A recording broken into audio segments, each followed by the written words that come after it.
এই গনিমতের যে সম্পদ নিয়ে তোমরা ঝগড়া করছো, বিভেদ সৃষ্টি করেছো, তোমরা শুনে রেখে দাও এই গনিমতের সম্পদ আল্লাহ এবং তার রাসূলের। সুতরাং আল্লাহ তাআলা এখন বলছেন ফাত্তাকুল্লাহা ওয়া আসলিহু যাতা বাইনিকুম, সুতরাং তোমরা আল্লাহকে ভয় করো আর তোমাদের পারস্পরিক যে সম্পর্ককে তোমরা নষ্ট করে দিয়েছো, তোমরা ভুলে যাচ্ছ, নিজেদের মধ্যে বিভেদ সৃষ্টি করেছো, তোমরা এটা করো না, তোমরা এক হয়ে যাও। কথাটা কার? আল্লাহ পাক বলছেন তোমরা বিভেদ সৃষ্টি করো না, তোমরা এক হয়ে যাও। ওয়াতিউল্লাহা ওয়ার রাসূলাহু ইন কুনতুম মুমিনিন। জোরে বলুন আল্লাহু আকবার। তোমরা আল্লাহ এবং তার রাসূলের অনুগত্য করো। যদি তোমরা মুমিন হয়ে থাকো তাহলে তোমরা আল্লাহ এবং রাসূলের অনুগত্য করবে। সেই সময় সাহাবায়ে কেরাম সমস্ত স্বার্থ সিদ্ধিগুলো ভুলে গিয়ে আল্লাহ পাকের আয়াত যখন নাজিল হয়ে গেল, আল্লাহ পাকের ফয়সালা হয়ে গেল, সমস্ত কষ্ট ভুলে গেলেন, সম্পদের মায়া ত্যাগ করে ফেললেন, প্রত্যেকেই নিজেদের সম্পর্ককে আবার জড়িয়ে ফেললেন। আয়াত নাজিল হয়ে গেল, আয়াতের উপর আমল শুরু হয়ে গেল, তারা তওবা করে ফেলল আর তারা আল্লাহ এবং রাসূলের অনুগত্য শুরু করে দিল। জোরে বলি সুবহানাল্লাহ। দেখেন কোরআনের কথা তারা শোনার সাথে সাথে আমলে পরিণত করেছে। কিন্তু আজকে আমরা কথাগুলো শুনি, কোরআন থেকে শুনি, এই কথা শোনার পরে আমরা আমল করি না। কথা বলেন ঠিক কি না? এই কোরআন আমাদের পথ প্রদর্শক, এই কোরআন আমাদেরকে রাস্তা দেখাবে, হেদায়েতের পথ দেখাবে। এই কোরআন যে কথাগুলো বলবে এই কথা কোনোদিন মিথ্যা হতে পারে না। কথা কোন ঠিক কি না? এই কোরআনে কোনো সন্দেহ নাই। এই কোরআনে কোনো ব্যাপার নিয়ে আপনি মতভেদ তৈরি করতেও পারবেন না। আল্লাহ পাক এটা এমন একটা কিতাব বানিয়েছেন যেই কিতাবের মধ্যে কোনো মত পোষণ করার কোনো সুযোগ নাই। এটা আমার কথা না, আল্লাহর কথা, আল্লাহ পাকের কথা। রাব্বুল আলামিন বলছেন যালিকাল কিতাবু লা রাইবা ফীহি, এটা এমন একটা কিতাব, এই কিতাবে কোনো সন্দেহ নাই, এই কিতাবে কোনো ভুল নাই। কথাটা কার? হুদাল লিল মুত্তাকিন। আর এই কিতাবটা মুত্তাকিদের জন্য পথ প্রদর্শক হবে, মুত্তাকিদেরকে হেদায়েতের রাস্তা দেখাবে। এই জন্য মুসলমান কোরআন থেকে দূরে থাকা যাবে না। আপনি যদি হেদায়েতের পথ দেখতে চান, হেদায়েতের রাস্তায় উঠতে চান, তাহলে দুনিয়ার সমস্ত পথ মতগুলো ভুলে গিয়ে একমাত্র আল্লাহ পাকের দেখানো পথ আর মতগুলো মেনে নিয়ে বান্দা আপনি যদি দুনিয়াতে নিজের জীবনকে পরিচালনা করতে পারেন, তাহলে কিয়ামতের ময়দানে যিনি আপনাকে আমাকে জান্নাতের সর্বোচ্চ মাকামে বসায় দিবেন তিনি কে? এই জন্য রাসূল বলছেন তোমরা আল্লাহ এবং তার রাসূলের আনুগত্য করো। আর তোমরা আনুগত্য তখনই করবে যদি তোমরা সত্যিকারী মুমিন হও। জোরে বলেন কি হতে হবে? যারা মুমিন, যারা ঈমান এনেছে, তারাই আল্লাহ এবং রাসূলকে ভয় করে। কথা কোন ঠিক কি না? তারাই তো আল্লাহ এবং রাসূলের আনুগত্য করবে। মুমিন কারা? এর পরের আয়াতে সূরা আনফালের 2 নম্বর আয়াতে কারিমার মধ্যে আল্লাহ তাআলা মুমিন চিনার, মুমিনের বৈশিষ্ট্য সম্পর্কে আলোচনা করছেন। এখানে আল্লাহ তাআলা মোটামুটি 5টি গুণ সম্পর্কে আলোচনা করেছেন। আপনারা শুনবেন তো মুমিনের 5টি গুণ কি কি হয়? শুনবেন আপনারা? আমরা যদি মুমিন না হতে পারি, মুমিন নয় কারা? যাদের ঈমান নাই, যারা ঈমান আনে না। তো আমরা যদি মুমিন না হতে পারি আর মুমিন না হয়ে যদি আমরা কবরে যাই, তাহলে কবর আমাদের সামনে আমাদের সাথে কি ভালো ব্যবহার করবে? জোরে কোন ভালো ব্যবহার করবে না। কবর তো চিনে ওই ব্যক্তিকে যে মুমিন, যে ঈমানওয়ালা। জোরে কোন ঠিক কিনা? এই জন্য আমরা ঈমান নিয়ে কবরে যেতে চাই। আর ঈমান নিয়ে যদি আমরা কবরে যেতে চাই তাহলে এক নম্বরে আমাদের জানতে হবে একজন ঈমানওয়ালা ব্যক্তির কি কি গুণ থাকা দরকার আর আমার ভিতরে কি কি আছে এটা জানা দরকার আছে না নাই? কথা কন, জানা দরকার আছে। এইজন্য আল্লাহ তাআলা সূরা আনফালের 2 নম্বর আয়াতে কারিমার মধ্যে মুমিনের বৈশিষ্ট্য সম্পর্কে জানাইয়া দিচ্ছেন। আপনি আমি নিজেকে যে মুমিন বলে দাবি করছি, আমরা মুসলমান, আমরা মুমিন, এই যে দাবি করছি কিসের ভিত্তিতে, কোনো ভিত্তি আছে কিনা এটা আমাদের জানতে হবে। মানুষের শরীরে জ্বর আসে, আপনাদের আসে না জ্বর? জ্বর আসে। ডাক্তারের কাছে যখন আপনি যাবেন, ডাক্তার আপনার বগলে অথবা মুখে একটা জিনিস লাগায় দেয়, সেই জিনিসটার নাম কি আপনারা বলতে পারবেন? নাম কি? থার্মোমিটার। এটা দিয়ে কি করা হয়? জ্বর মাপা হয়। এটা যখন আপনার বগলে অথবা জিহ্বায় লাগায় দিবে, এই মিটারটি বলে দেবে আপনার শরীরের তাপমাত্রাটা এখন কত আছে, আপনাকে কোন ভোল্টের কত পাওয়ারের ঔষধ দিতে হবে, ডাক্তার সেই অনুযায়ী চিকিৎসা করবে। কথা কোন ঠিক কিনা? তো রব্বুল আলামিন বলছেন, তুমি যে নিজেকে মুমিন বলে দাবি করছো, মুমিনের গুণাবলী তোমার ভিতরে কতটুকু আছে, তুমি তোমার ঈমানকে কতটুকু ধারণ করতে পেরেছো, এটা তোমার মাপার দরকার আছে। আল্লাহ বলেন, তুমি যদি মাপতে চাও তাহলে সূরা আনফালের 2 নম্বর আয়াতের দিকে তাকায় দেখো, আমি আল্লাহ তোমার ঈমান মাপার থার্মোমিটার দিয়ে দিই। সুবহানাল্লাহ। তাহলে আমাদের ঈমান মাপার মিটার যিনি দিয়েছেন তিনি কে? আল্লাহ। তাহলে এই আয়াতের কথাগুলো যদি আপনি আমি শুনি তাহলে আশা করা যায় আপনার আমার ঈমান আছে না নাই এটা বোঝা যাবে। কথা কোন ঠিক কিনা? এজন্য আজকে ঈমান মাপা হবে, তো একটু এটে সেটে বসেন যাতে আমাদের ঈমান কতটুকু আছে আমরা জানতে পারি। কথা কোন ঠিক কিনা? পৃথিবীতে ভাই ঈমান যদি আপনার না থাকে কোনো লাভ নাই। আপনি বেঈমান হয়ে মরলে আপনার আখিরাত বরবাদ হয়ে যাবে। এই জন্য ঈমানের উপর থাকতে হবে। ঈমানের উপর আমরা কারা কারা থাকতে চাই? 2 হাত তুলে আল্লাহকে দেখান, হাত নামান, আল্লাহ কবুল করেন, আমিন। ঈমানের পথে অবিচল থেকে আমার মরণ যেন হয়। কথা কোন ঠিক কিনা? ঈমানের পথে অবিচল থেকে আমার মরণ যেন হয়।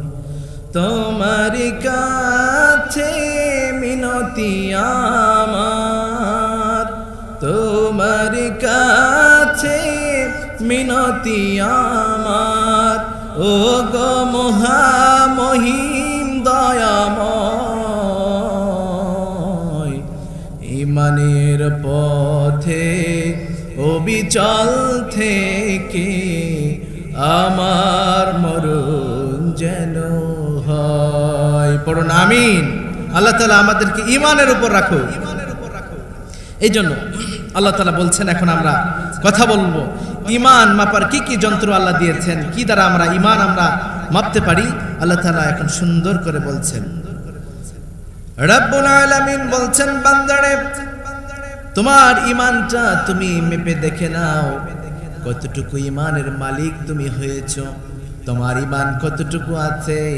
রব্বুল আলামিন সুন্দর করে বলছেন, ইন্নামাল মুমিনুনা আল্লাযীনা ইযা যুকিরাল্লাহু ওয়াজিলাত কুলুবুহুম। জোরে বলুন আল্লাহু আকবার। রব্বুল আলামিন বলছেন, বান্দারে ঈমানদারের 1 নম্বর যেই বৈশিষ্ট্য হবে, 1 নম্বর যেই গুণটা থাকবে, ঈমানদার যখন আমি আল্লাহর নাম শুনবে, আল্লাহ পাকের নাম যখন তাদের কর্ণধারে চলে যাবে, বান্দা দুনিয়ার সমস্ত অপরাধ শক্তিকে ভুলে যাবে, শুধুমাত্র একমাত্র ভয় করবে কাকে? আল্লাহকে। একমাত্র ভয় করবে আল্লাহকে। আল্লাহ তাআলা বলছেন, ও দুনিয়ার মানুষ, প্রকৃত মুমিন, ইন্নামাল মুমিনুন, প্রকৃত মুমিন তো তারা আল্লাযীনা ইযা যুকিরাল্লাহ ওয়াজিলাত কুলুবুহুম, আল্লাহর নাম শোনার পরে যাদের অন্তরগুলো ভয়ে কেঁপে উঠবে, ভীত সন্ত্রস্ত হবে, বান্দা এরাই হলো প্রকৃত মুমিন। এখন চিন্তা করেন, আল্লাহর নাম শুনলে আপনার আমার মন ভয়ে কাঁপে? জোরে কথা বলতে হবে, আমাদের অন্তর কাঁপে? আমাদের অন্তর কতটুকু কাঁপে? এত কোরআনের কথা হচ্ছে, কই গুনাহ তো আমরা ছাড়ছি না, গুনাহ থেকে তো আমরা দূরে সরে যাই না। আমরা বারবার বলছি আল্লাহকে ভয় করো, ইয়া আইয়ুহাল্লাযীনা আমানুত্তাকুল্লাহ, বান্দা আল্লাহকে ভয় করো, দুনিয়ার কাউকে নয়, একমাত্র ভয় করতে হবে কাকে? আল্লাহকে। এত কোরআনের কথা হচ্ছে, তুমি জাহান্নামে যাবা, এই কাজ করো না, জিনা করো না, ব্যভিচার করো না, জুলুম করো না, সুদ খায়ো না, অত্যাচার করো না, মানুষের প্রতি হৃদয়হীন হয়েও না, যদি এগুলো করো তুমি জাহান্নামী হবে। কই আমাদের অন্তর তো ফিরছে না, আমাদের অন্তরগুলো ফিরছে না। তাহলে আমাদের অন্তরগুলো যদি গুনাহ থেকে ফিরে না আসে, তাহলে বুঝতে হবে আল্লাহর ভয় আমাদের অন্তরে নাই। আর আল্লাহর ভয় আমাদের অন্তরে যেহেতু নাই, আমরা মুমিন হতে পারি নাই। কথা কোন ঠিক কিনা? এই জন্য সর্বপ্রথমেই আমরা যার ভয়কে অন্তরে লালন করব তিনি আল্লাহ। আল্লাহর ভয় আমরা অন্তরে লালন করব, পারবো না ইনশাআল্লাহ? প্রিয় ভাইয়েরা আমার, সাহাবায়ে কেরামের দিকে তাকায় দেখেন তারা কতটা আল্লাহকে ভয় করেছে, আল্লাহর প্রতি তাদের অন্তরগুলো কতটা ভীত সন্ত্রস্ত ছিল। একটু জীবন ইতিহাসগুলো যদি দেখেন সাহাবায়ে কেরামের, তাহলেই বুঝতে পারবেন। অর্ধজাহানের খলিফা, খলিফাতুল মুসলিমিন হযরত উমর রাদিয়াল্লাহু তাআলা আনহু, যিনি অর্ধ পৃথিবী শাসন করেছেন, ইসলামের দ্বিতীয় খলিফা যিনি, এই খলিফাতুল মুসলিমিনের জীবন ইতিহাস থেকে ছোট্ট একটা কথা আপনাদেরকে শোনায় দেই, কতটা আল্লাহকে ভয় করত এই খলিফাতুল মুসলিমিন। একদিন রাতে নিজের হুজরাখানায় বসে বসে সরকারি রাষ্ট্রীয় কোষাগারের কিছু হিসাব পাতি ক্লিয়ার করছিলেন। সামনে একটা মোমবাতির আলো জ্বালানো ছিল, এই মোমবাতির আলো জ্বালিয়ে রাষ্ট্রের হিসাব নিকাশগুলো ক্লিয়ার করছেন। হঠাৎ করে দরজায় একজন কড়া নাড়লেন, দরজা খুলে দেওয়া হলো। দরজা খুলে দেওয়ার পরে তিনি দেখতে পেলেন দরজার সামনে যিনি দাঁড়িয়ে আছেন তিনি সাধারণ কেউ নয়, দুনিয়ার কোনো সাধারণ মানুষ নয়, তিনি হচ্ছেন বিশ্বনবী জনাবে মুহাম্মদুর রাসূলুল্লাহ সাল্লাল্লাহু আলাইহি ওয়াসাল্লামের জামাত হযরত আলী কাররামাল্লাহু ওয়াজহা। হুজুরে বলেন সুবহানাল্লাহ। হযরত আলীকে তিনি দেখতে পেলেন, দেখার পরে আলীকে বলছেন, আলী একটু দাঁড়াও, ঘরে প্রবেশ করবা না। খলিফাতুল মুসলিমিন ভিতরে গেলেন, যে মোমবাতির আলোটা জ্বালানো ছিল সেই আলোটা ফু দিয়ে নিভায় দিলেন। হযরত আলী ডাক দিয়ে বলেন, খলিফাতুল মুসলিমিন, আমি মেহমান আপনার দরজায় আসলাম, কিন্তু আপনি মোমবাতির আলোটা জ্বালিয়ে না রেখে বন্ধ করে ফেললেন, কারণ কি? আমি এটা জানতে চাই। খলিফাতুল মুসলিমিনকে প্রশ্ন করার সাথে সাথে তিনি চোখের পানি ছেড়ে দিলেন। কান্না কান্না কণ্ঠে, ভাঙা ভাঙা কণ্ঠে ডেকে ডেকে বললেন, ও আলী, শুনে রাখো, আমি আজকে যেই মোমবাতির আলো দ্বারা আমি কাজ সারছিলাম, এই মোমটা ছিল রাষ্ট্রীয় মোম, আর এই রাষ্ট্রীয় মোমের আলো দ্বারা যে আমি কাজ করছিলাম এটাও রাষ্ট্রীয় কাজ। সুতরাং তুমি এসেছো আমার সাথে পার্সোনাল দেখা করার জন্য, আমার সাথে পার্সোনাল ভাবে কথা বলার জন্য, আর রাষ্ট্রীয় মোমবাতি দ্বারা আমি আমার পার্সোনাল কাজ কথাবার্তা সারতে পারি না, কেননা উপর মহল থেকে যিনি তাকায় দেখছেন তিনি কে? আল্লাহ তাআলা দেখছেন। আমি জনগণের সাথে বেঈমানি করতে পারবো না, মানুষের হকগুলো আমি নষ্ট করতে পারবো না, এটা আমার নিজের পার্সোনাল কাজে আমি ব্যবহার করতে পারবো না, আমি ভয় করি আল্লাহকে। প্রিয় ভাইরা আমার, এই ইতিহাস থেকে আমাদের শিক্ষা হচ্ছে পৃথিবীতে আমরা একজন আরেকজনের জিনিস ব্যবহার করি এমন কাজ আমরা করি কিনা, কথা বলেন। রাষ্ট্রের দিকে তাকায় দেখেন, আমাদের বাংলাদেশের রাষ্ট্রীয় কাজগুলো দেখেন, যে নেতা নেতৃত্ব তাদের ক্ষমতার চেয়ারে বসে আছে, তারা পুরো দেশ পরিচালনা করছে, তাদেরকে সরকারিভাবে সরকারি কাজের জন্য তাদেরকে প্রাইভেট কার দেওয়া হয়েছে। এমন সরকারি চাকরিজীবী আছে না নাই, কথা কন? এমন চাকরিজীবী আছে তারা সরকারি কাজে এই প্রাইভেট কারটা ব্যবহার করে এবং নিজের যখন পার্সোনাল দরকার পড়ে তখন এই রাষ্ট্রের সম্পদ রাষ্ট্রীয় তেল দিয়ে আবার নিজের প্রয়োজনীয় মিটাই, কথা কন ঠিক কিনা? এই আমাদের দেশের অবস্থা। সাহাবায়ে কেরাম আল্লাহকে ভয় করতো কেমন, আর আমাদের অবস্থাগুলো কেমন? তারাও নেতা ছিল, তারাও জনগণ চালিয়েছে, তারাও দেশ পরিচালনা করেছে। আর আজকে তোমরা দেশ পরিচালনা করছো, তোমরা জনগণের হক নষ্ট করছো, তোমরা জনগণের আমানত শেষ করে দিচ্ছ। সুতরাং মনে রেখে দাও, তোমরা যারা জনগণের আমানত আত্মসাৎ করছো, জনগণের হককে নষ্ট করে দিচ্ছ, বাইতুল মাল থেকে তোমরা যারা অপচয় করছো নিজের কাজে, শুনে রেখে দাও, আমরা দুনিয়ার মানুষ তোমাদেরকে ছেড়ে দিল, ওই কিয়ামতের দিন আল্লাহ তাআলা তোমাদেরকে ছেড়ে দিবে না, কথা কোন ঠিক কিনা? তোমরা ছাড় পাবে না, সাবধান হয়ে যাও। সুতরাং মানুষের সম্পদ তোমরা খাইও না, মানুষের হক তোমরা নষ্ট করো না, ভয় করো আল্লাহকে। আমরা ভয় করব কাকে? আল্লাহকে ভয় করব। প্রিয় ভাইরা আমার, শুধু সাহাবায়ে কেরাম, খলিফারা, তিনারাই শুধু আল্লাহকে ভয় করত না, সেই সময়ের সাধারণ মানুষ যারা ছিল, সাধারণ ইমানদার, তারাও আল্লাহকে ভয় করত। খলিফাতুল মুসলিমিন হযরত ওমরের জামানার আরেকটা ঘটনা। একদিন খলিফাতুল মুসলিমিন রাতের অন্ধকারে নিজের ঘর ছেড়ে বের হলেন।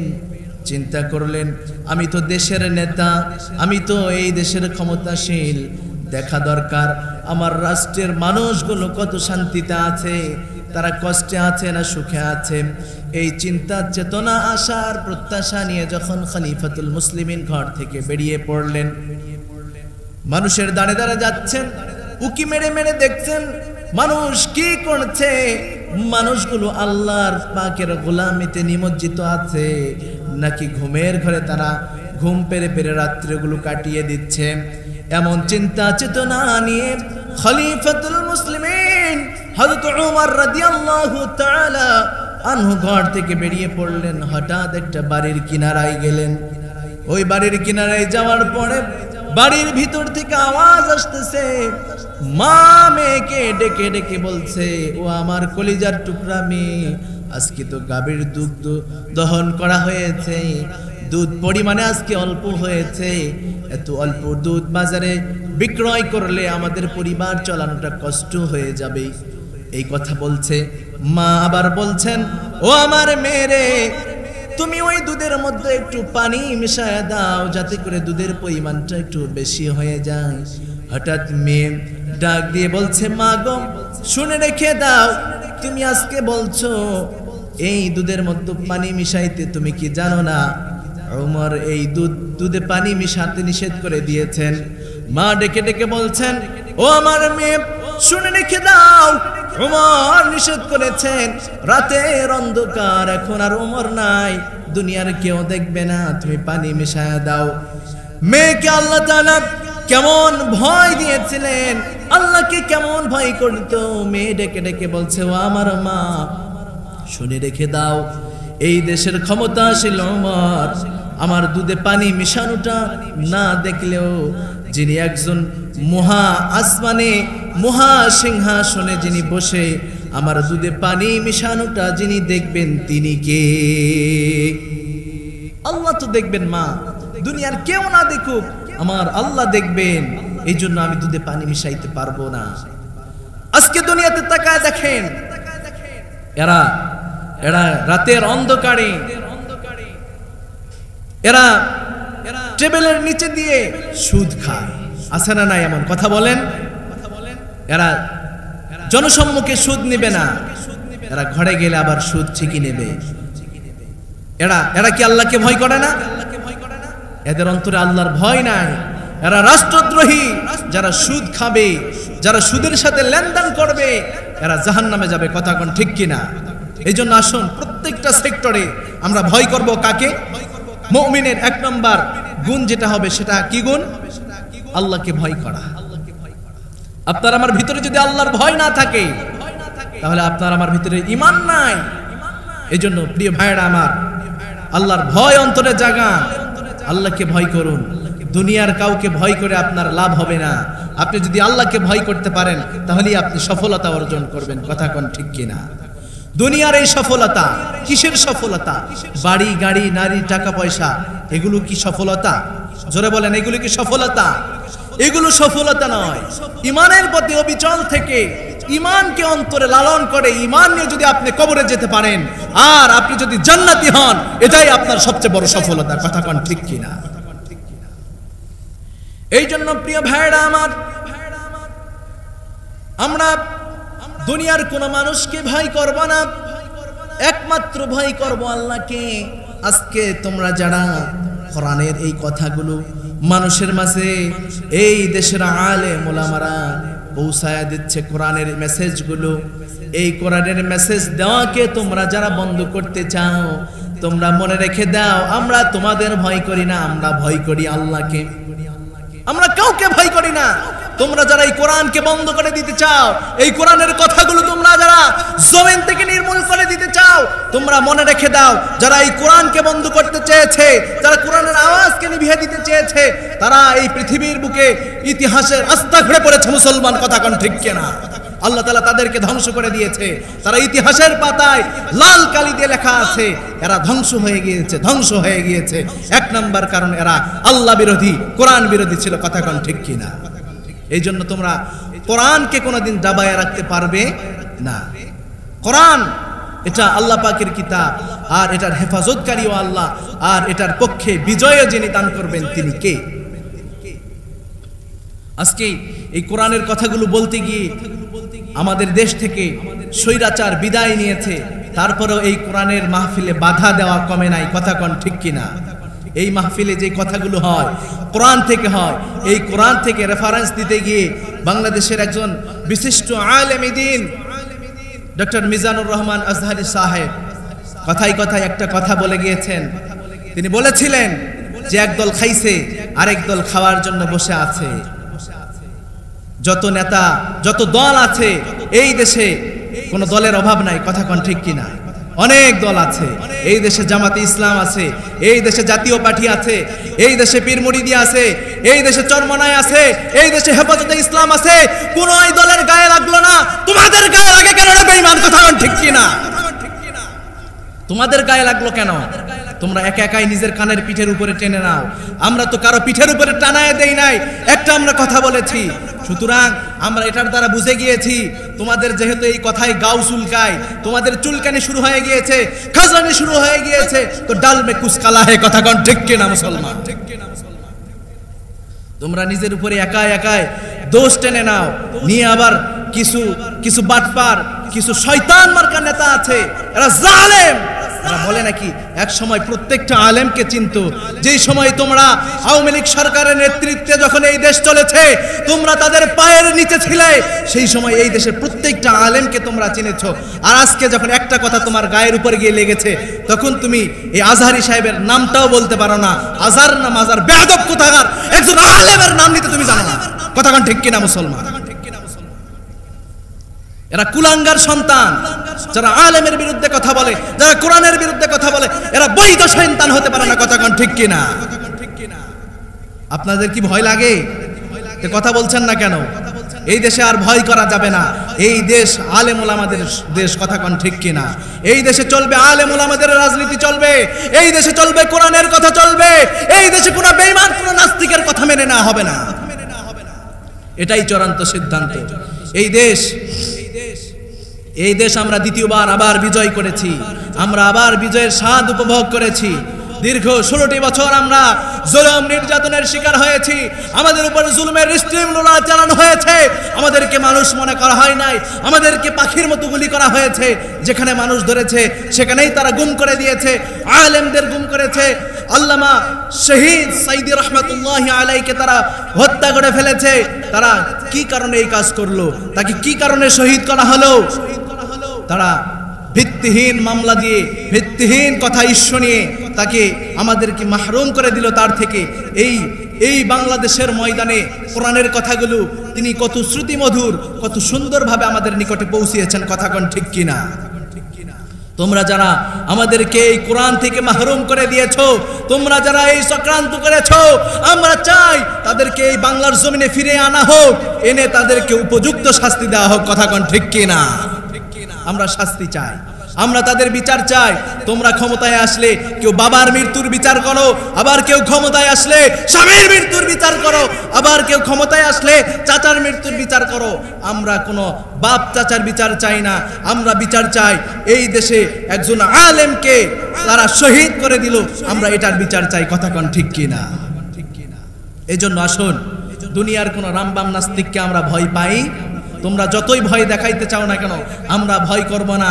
মনে রেখে দাও, এই দেশের ছাত্র জনতা, এই দেশের ছাত্র তাওহীদি জনতা তাদের বীরত্ব দেখিয়েছে, এই দেশকে কুলাঙ্গার মুক্ত করেছে, এই দেশকে জালেম শাসিত দেশ থেকে মুক্ত করেছে, এই দেশকে বিজয় দান করেছে।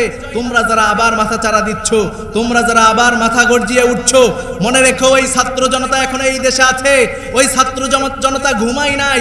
তোমরা বেশি মাথা চারা দিলে আবার এমন আমরা হুঙ্কার দিব, এমন ভাবে মাঠে নামবো, আবার তোমরা মোজদারি লঙ্গি খুলে তোমরা পালাতে হুঁশ পাবে না, কথা কোন ঠিক কিনা? এই বাংলাদেশের জমিনে আমরা প্রমাণ পেয়েছি, দাড়ি কেটেছে, মোজ কেটেছে, গেটআপ পরিবর্তন করেছে, লঙ্গি পড়েছে, ফকিরের ভিসা ধরে এই দেশ পালাতেছে, দেশ ছেড়ে পালাতে চেয়েছে, কথা কোন ঠিক কিনা? আল্লাহ বলেন, আমার কোরআনের সাথে লাগতে চাও, আমি তোমাকে রাস্তার ফকির বানায় দিব। আল্লাহ বলেন, ও পৃথিবীবাসী, বাংলার ইতিহাস খুলে দেখো, আমি আল্লাহ কোরআনের সাথে লাগলে, আমার কোরআনের সাথে লাগলে আমি আল্লাহ তাদেরকে ছাড় দেই, ছেড়ে দেই না, রাস্তার ভিখারি বানিয়েছি, কথা কোন ঠিক কিনা? এই জন্য আসুন প্রিয় ভাইরা আমার, আল্লাহকে ভয় করতে হবে। যতক্ষণ পর্যন্ত আপনি আল্লাহর ভয় অন্তরে না নিয়ে আসবেন, ততক্ষণ পর্যন্ত আপনি পরিপূর্ণ ঈমানদার হতে পারবেন না।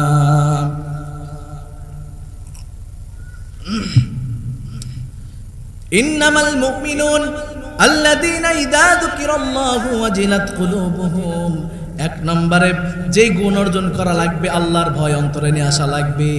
দুই নম্বরে বলেন, ওয়া ইযা তুলিয়াত আলাইহিম আয়াতুহু যাদাতুহুম ঈমানাও ওয়া আলা রাব্বিহিম ইয়াতাওয়াক্কালুন। দুই নম্বরে গুণ আল্লাহ তাআলা বলছেন, ওয়া ইযা তুলিয়াত আলাইহিম আয়াতুহু যাদাতুহুম ঈমানা। যারা ঈমানদার হবে, যারা মুমিন হবে, তাদের চিনার দুই নম্বর গুণ হলো, তাদের কানে যখন কোরআনের কথাগুলো পৌঁছবে, কোরআনের কোনো বিধান তাদের নিকটে পৌঁছাবে, তাদের ঈমান বৃদ্ধি পেয়ে যাবে। যাদাতুহুম ঈমানা, তাদের ঈমান বৃদ্ধি হয়ে যাবে। জোরে বলুন সুবহানাল্লাহ। আজকে আমাদের কোরআনের কথা শুনলে আমাদের ঈমান বৃদ্ধি হয় তো দূরের কথা, আমাদের গায়ে চুলকানি শুরু হয়ে যায়, ওই কথাকে স্তব্ধ করে দিতে চাই। আল্লাহ তাআলা বলেন, তোমরা কোরআনকে নিভিয়ে দিতে পারবে না। ইউরিদুনা লিইউতফিউ নূরাল্লাহি বিআফওয়াহিহিম ওয়াল্লাহু মুতিম্মু নূরিহি ওয়ালাউ কারিহাল কাফিরুন। জোরে বলুন আল্লাহু আকবার।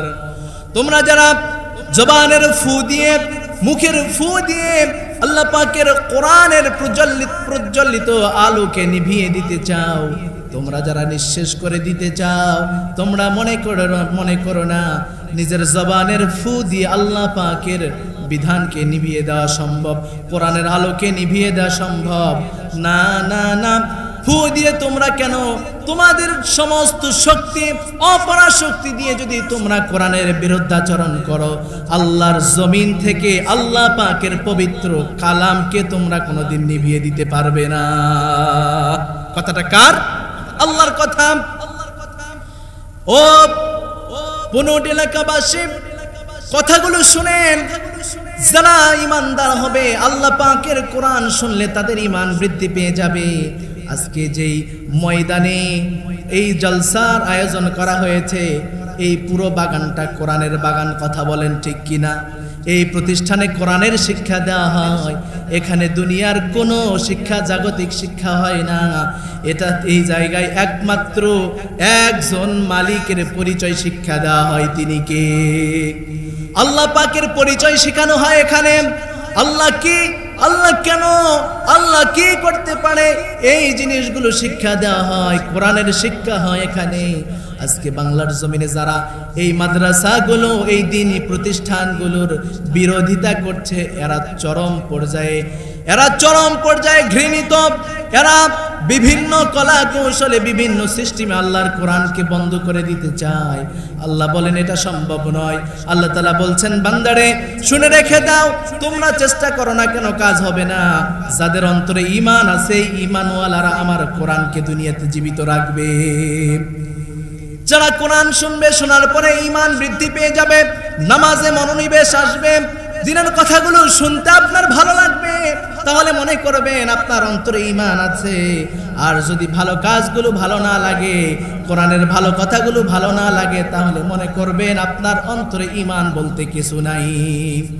এই কোরআনের একটা অলৌকিক শক্তি আছে। কি শক্তি বলেন? অলৌকিক একটা শক্তি আছে। এই কোরআন যদি কোনো বেঈমানও শুনে, তার অন্তরও গলে যাবে। সুবহানাল্লাহ।